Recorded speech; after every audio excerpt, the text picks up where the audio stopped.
A gallon of gasoline, 40 cents in tax, millions of gallons, billions stolen. Most mob rackets involve violence, fear, or addiction. Somebody's arm gets broken, somebody's shop window gets smashed, somebody disappears. But this one hid inside something Americans used every single day without thinking about it. Fuel. No guns at the counter, no drugs on the street, just paperwork and a loophole so simple it became one of the most profitable criminal operations in US history. This is the story of how the mob found a weakness in America's fuel system, turned gasoline into a river of invisible cash, and built a billion-dollar criminal empire while the government had almost no idea what was happening. Long Island, early 1980s.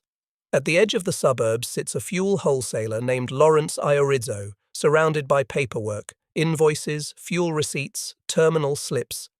He's not a tough guy from the street. He's a businessman with a desk, a phone, and a calculator. Until he notices something that changes his life. Every gallon of gasoline carries tax on it. Federal, state, sometimes local, plus environmental fees. But that tax doesn't get paid the moment fuel comes out of the ground. It moves down the supply chain like a promise. Wholesaler, distributor, dealer, final company, government. On paper, each step is neat and orderly. In reality, there's a blind spot at the end of the chain. The government only gets paid if the last company in the line sends in the money, and nothing in the system really forces that last company to be solid, long-lasting, or even real in any meaningful way. Iorizzo starts to ask himself dangerous questions. What if that final company existed only on paper? What if it collected millions in taxes, and then vanished? He creates a shell corporation, a name, a post office box, a signature on a form, no office, no employees, no trucks. Then he runs the fuel through several companies on paper, a daisy chain. The gasoline might go from company A to company B to company C to company D. Invoices move. Tax obligations build up. But the last link in the chain, the burn company, is designed for one purpose, to owe the government money and then disappear before anyone can collect. The fuel itself goes straight from the terminal to the gas stations, just like always. The only thing that changes is who pretends to own it on paper. Every gallon now pays Iorizzo 40 cents in pure profit, tax money intended for roads, schools, and public services. He keeps it. The drivers never notice. The cash registers don't blink. The state tax office just sees a missing payment and another closed company. In the world of organized crime, big money never stays quiet for long. Word travels that a fuel wholesaler, not a made man, not a street enforcer, is quietly pulling in millions, not from drugs, not from gambling, not from extortion, but from gasoline. One name keeps coming up, Michael Franzese, a rising star in the Colombo crime family young, educated, comfortable in both boardrooms and back rooms. He's looking for a racket that doesn't bring constant police raids and drug war headlines. He meets Iorizzo. They sit across from each other while the wholesaler lays the scheme out in simple numbers. 40 cents per gallon. 8,000 gallons per truck, hundreds of trucks, week after week. This scam doesn't require street violence, no crews standing outside storefronts, no heroin packages hidden in apartments, just shell companies, bank accounts, and a system that trusts the paperwork. Franzese understands instantly. This is not a small hustle. This is a machine. He offers what the mob has always sold: protection. In exchange, he wants the lion's share of the profits. With the mob's backing, no local tough guy or jealous competitor can muscle in. They build more ghost companies, corporations that exist just long enough to collect huge tax obligations, then collapse before a single dollar reaches the state fake owners, fake addresses, fake tax IDs, real money. Fuel that costs honest wholesalers 80 cents effectively costs the mob 40. Mob-connected gas stations sell cheaper than the station across the street and still make a profit. Legitimate businesses can't compete. Some cut corners. Many simply shut their doors. Without a single dramatic shootout, the mob becomes one of the biggest fuel suppliers in New York. Everyday gasoline is now as profitable as narcotics, with a fraction of the danger. Across the East River in Brighton Beach, another underworld watches with interest.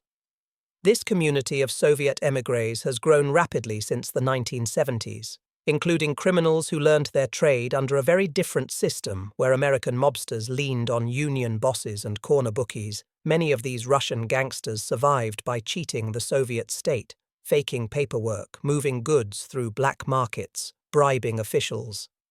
At the center of this world sits Marat Balagula, a man who understands numbers and loopholes as well as any accountant.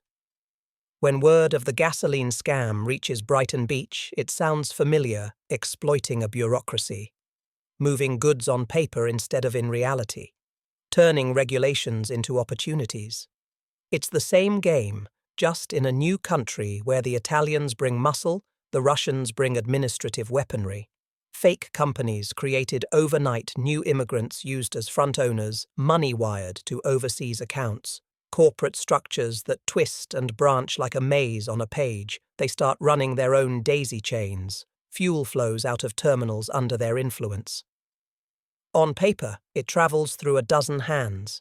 In reality, it goes straight from tank to pump. Russian-controlled burn companies take the final hit, then fold.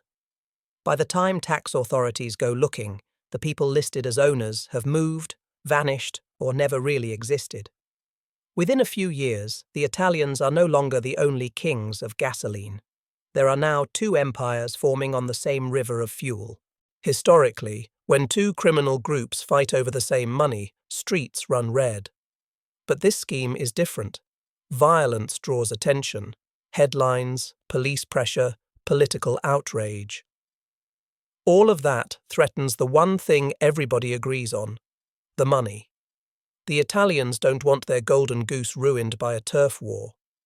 The Russians know they can't outgun the established families on the street, so instead of a war, there are meetings, backrooms and basements where the regular customers never see who walks in after hours. Territory is discussed, percentages are argued, voices rise and fall. In the end, a compromise emerges. The Russians will use their skills to build and manage the most complicated parts of the corporate web. The shell companies, the burn entities, the foreign accounts, the paperwork that makes everything look legitimate. The Italian-American families will use their influence over terminals, trucking routes, and gas stations on the ground. They will make sure stations pay who they're supposed to pay and will offer what they have always offered: protection from competitors and from sudden trouble. In return, everyone gets a share. The scam spreads beyond New York. New Jersey, Pennsylvania, and Florida all become fertile ground. Different crews quietly control different terminals. The Russian side becomes a major presence at certain docks. The Italian side ensures the fuel finds a home at the pumps. Behind the scenes, daisy chains grow longer and more elaborate. Company A sells to Company B. Company B sells to Company C. Company C sells to Company D. Company D sells to Company E. On the books, it all makes sense. In reality, the gasoline moves once, and the tax money never moves at all. To the average driver, nothing looks unusual.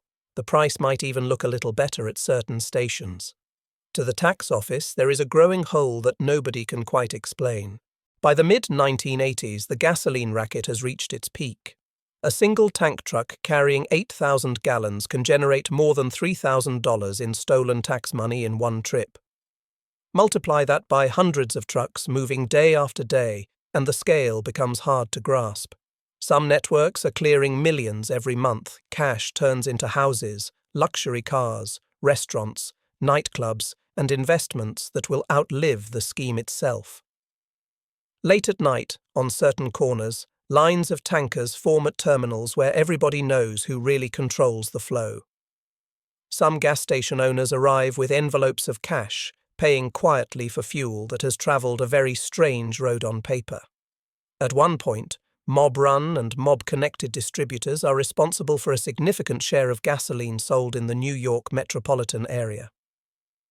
In practical terms, that means that every time a driver squeezed a pump handle, there was a good chance a criminal enterprise was taking a cut. Nothing about those ordinary scenes, the cars, the attendants, the changing price signs, suggested a billion-dollar crime in progress. Yet that is exactly what was happening. Every scam has victims, even when those victims never see the criminal's face. In this case, the stolen money was supposed to repair potholes, maintain bridges, support public transportation, and fund other basic services. State budget offices saw fuel tax receipts dropping below projections. On paper, fuel sales looked healthy, but the tax revenue didn't match the volume. Drivers assumed the portion marked as tax would support the roads they drove on. In reality, much of that money was traveling a different route. The gasoline scam showed a new side of organized crime. High profits, relatively low violence, and a level of complexity that made it hard for any one investigator to see the entire picture. But complexity has its own weakness. The bigger and more elaborate something becomes, the more likely it is that somebody will make a mistake. The first cracks did not come from a dramatic raid. They came from simple questions. Why was gasoline so cheap at certain stations? Why did some fuel wholesalers change their names, owners, or addresses so often? Why did so many tax bills go unpaid just as a company dissolved? Auditors began to notice that the same phone numbers and addresses kept appearing on different company registrations. Investigators saw that corporate officers of one failed company would turn up again and again attached to new ventures. Once a few insiders began cooperating, the scale of the scam came into view. Investigators realized they were not dealing with one crooked company, but with a whole forest of paper entities, many of them designed to live only long enough to move money and then vanish. Still, even as some networks were exposed, others were born. When one burn company collapsed, another took its place. For several years, enforcement and innovation chased each other in circles. Eventually, state governments realized that chasing individual shell companies was like trying to empty the ocean with a bucket. Instead of going after every ghost company, they went after the underlying rules. New laws required taxes to be paid earlier in the supply chain, at points where only a small number of large, well-known companies were involved. Fuel distributors had to meet stricter licensing requirements. Terminals were under pressure to know exactly who they were selling to. Audits became more frequent and more thorough. Databases made it easier to see that one mailing address was tied to dozens of short-lived corporations. Agencies started sharing information across state lines. The loophole that had made the gasoline scam possible didn't close all at once, but it did begin to narrow. Each new rule, each new oversight removed a little oxygen from the fire. As profits shrank and the risk of exposure grew, many of the people involved in gasoline tax schemes moved on to other opportunities. The easy money was gone. By the late 1990s, the great era of gasoline bootlegging, the quiet theft of fuel taxes on a massive scale, was effectively over. Looking back, the gasoline scam stands apart from the familiar stories of organized crime. There were no smoky backrooms, no speakeasies, no dice games, and no Tommy guns leaning against the wall. The real action happened in quiet offices, at fuel terminals, and inside the fine print of tax regulations most people never bothered to read.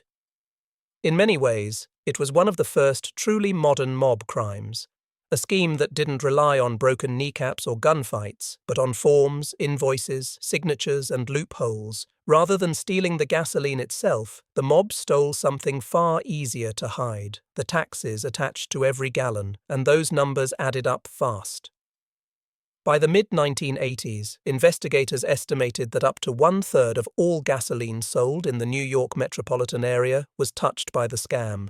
At an average of 40 cents in taxes per gallon, a single 8,000-gallon tanker truck quietly produced more than $3,200 in pure, untaxed profit. Multiply that by hundreds of trucks a week across dozens of companies, and entire crews were pulling in tens of millions of dollars every year. Some Russian and Italian-controlled networks were believed to be stealing $20 to $40 million annually. Others were even larger. State and federal task forces later estimated that between 1979 and the mid-1990s, criminal groups drained over $1 billion in unpaid fuel taxes, money meant for roads, bridges, transit, and public infrastructure. For more than a decade, a hidden share of every gallon pumped in parts of New York, New Jersey, Pennsylvania, and Florida didn't fund public services. It built an underworld empire, 1 gallon at a time. And the most remarkable part is that almost nobody knew. The retirees filling their tanks on the way to the grocery store, the truck drivers fueling up before a long shift, the families driving home for the weekend. None of them realized that their everyday routine was quietly feeding one of the most sophisticated rackets in mob history. In the end, some of the architects of the scheme went to prison. Others simply faded back into ordinary life, the money scattered across offshore accounts, front businesses, and luxury lifestyles that are now impossible to trace. But for a time, the simplest act, buying a gallon of gas, helped power a criminal operation that rivaled the bootlegging fortunes of prohibition. And it all began with a few lines on a tax form. And one man who realized that the last company in the chain didn't need to exist at all.